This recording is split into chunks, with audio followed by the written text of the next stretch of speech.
Don in London, hello. September the 7th, 2009. This is my general purpose video about life in recovery. And for me, life in recovery from addiction to either substance or behaviour. My substance over the years, alcohol. My behaviour, out there somewhere. Probably trying to be a workaholic. Not trying to be one. I was one. And it led to a breakdown and several years of repair work, if you like, and loss of all my material stuff, which I'm glad about, really. It might seem a bit strange to say that, but it's better to start from scratch if life has gone completely wrong. Or maybe it was just what I needed to do to get through those difficult years of growing up, and it's taken a long time. So I reckon I could have grown up a lot sooner, maybe, but life just is the way it is. So addicted to alcohol, behaviour, working as hard as possible, going up the career ladder, falling off the career ladder, going up a career ladder, falling off a career ladder, and always doing my best and always saying yes to whatever it was that I felt I ought to be doing. So these days on a daily basis I learn what I can do and what I cannot do, and get the wisdom to know the difference. And how do I do that? Well, I'm part of a fellowship, AA, Alcoholics Anonymous, and that helps me keep sober so the rest of life can work. So sober comes first, and then the rest of life can happen. And it's been a sort of general, ordinary, extraordinary day, and I thought it was going to be quiet tonight with the windows open, but obviously a bit of traffic going by. I'm not going to shut them. I've been to a newcomers meeting of AA, that is one designed to share what it's like to be in recovery. It's a double header, as we say in the rooms of AA. Two people doing the principal talking at the front, with two secretaries introducing them. That's about as formal as it gets. And then it just happens. Life happens, the meeting happens, and we share our experience, strength and hope. So this is a bit about that. And I got some new bits of literature for any newcomers I bump into, not so much on the street, but maybe in the rooms of AA. And sometimes these little bits of paper can be very helpful to give people a chance to understand what's going on. So I picked up an AA with the preamble, what is called the Serenity Prayer.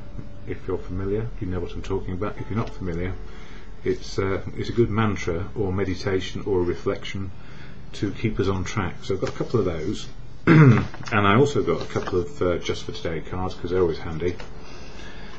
Just for Today, which is what this video will be called. So it has a little set of words there which I shared yesterday, just in case you're wondering what it says. I do refer to it, and I do it in a jovial way, a humorous way, but also a serious way, because it can just keep us out of trouble on a daily basis. And then I got this one, which is the I am responsible,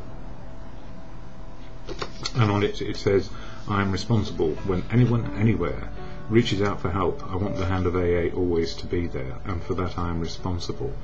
And we all do our responsibilities in different ways. So I do a bit of YouTube video here, and maybe share a bit of experience, strength and hope. And it also has the Declaration of Unity, which goes, this we owe to AA's future, to place our common welfare first, to keep our fellowship united, for on AA unity depend our lives, and the lives of those to come.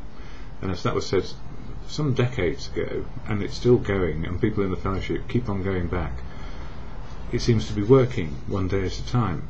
And don't forget, when we go to an AA meeting, we're meeting people on that day. What the fellowship is on a daily basis is as good as the people we meet, and some of us can be confused and bamboozled by life, and some of us are just trying to get on.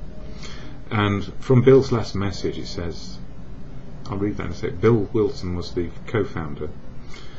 So we are all friends of Bill in the fellowship, just in case. So if you hear anything in an airport, it says, is there a friend of Bill out there? It's probably an AA person who maybe needs a bit of support. Or not necessarily in big stadiums, but it does happen.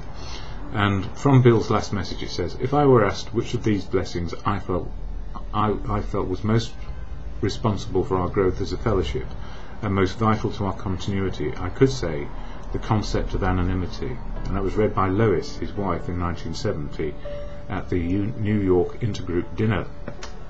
And the concept of anonymity, like most things in AA, gets interpreted in different ways.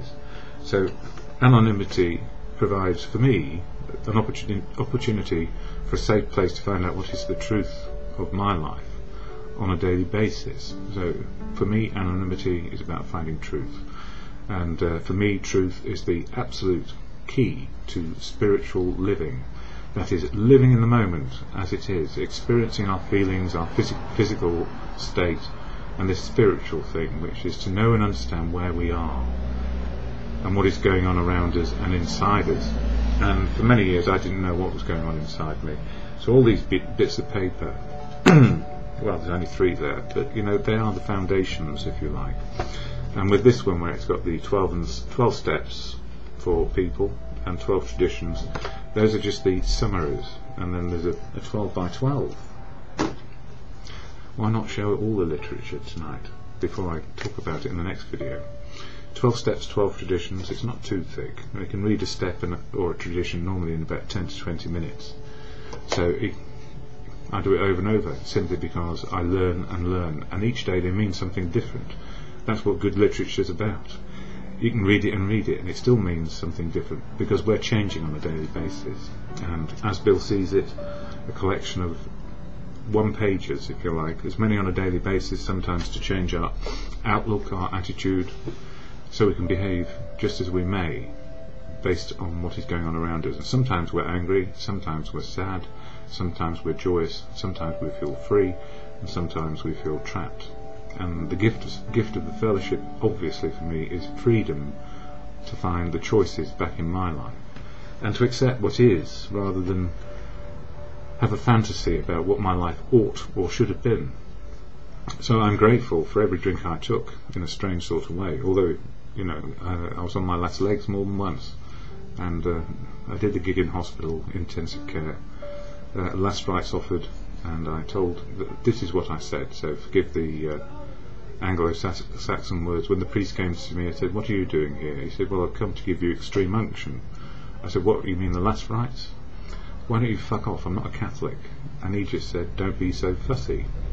And in the last week, when my joviality or my sarcasm or trying to be funny at 2 o'clock in the morning when somebody's meandering around the hospital trying to help, doesn't need to be told to fuck off, because there was nobody else there, and I didn't tell my family where I was, although I'm not married, but I do have a brother, sister, mother, dead father from this disease. So life goes on as best it can. And it was a reminder tonight, that I'm not the only one who's been to intensive care. I'm not the only one who couldn't stop drinking. And many people in the fellowship have family who are what is called functioning alcoholics. And you know what? I functioned as something, but it wasn't me. I functioned as what I thought I ought to be, and drink kept me going, overcoming fear, putting on a brave face, and little ego, and absolutely, probably no self-esteem whatsoever. So, these things happen on a daily basis. We just learn a little bit more. And when I went to that meeting tonight, it said, this is what was said at the beginning, and then it was about how it works. But, this preamble makes me remember on a daily basis why I go to meetings. The cornerstone, or keystone, a keystone, in the arch of my recovery, and it says about AA. Alcoholics Anonymous is a fellowship of men and women who share their experience, strength and hope with each other, that they may solve their common problem and help others to recover from alcoholism. The only requirement for membership is a desire to stop drinking. There are no dues or fees for AA membership. We are self-supporting through our own contributions. AA is not allied with any sect, denomination, politics, organisation or institution. It does not wish to engage in any controversy. It's the police going home for a cup of tea. Neither endorses or opposes any causes. Our primary purpose is to stay sober and help other alcoholics to achieve sobriety. And it was this time last week, I saw my neighbour wandering home, not quite with it, and his partner came banging on my door in the morning, help me, and sadly he had died. So when I say God grant me the serenity to accept the things I cannot change, courage to change the things I can, and the wisdom to know the difference, it is always for today. And that could have been one of those days, my neighbour. More later.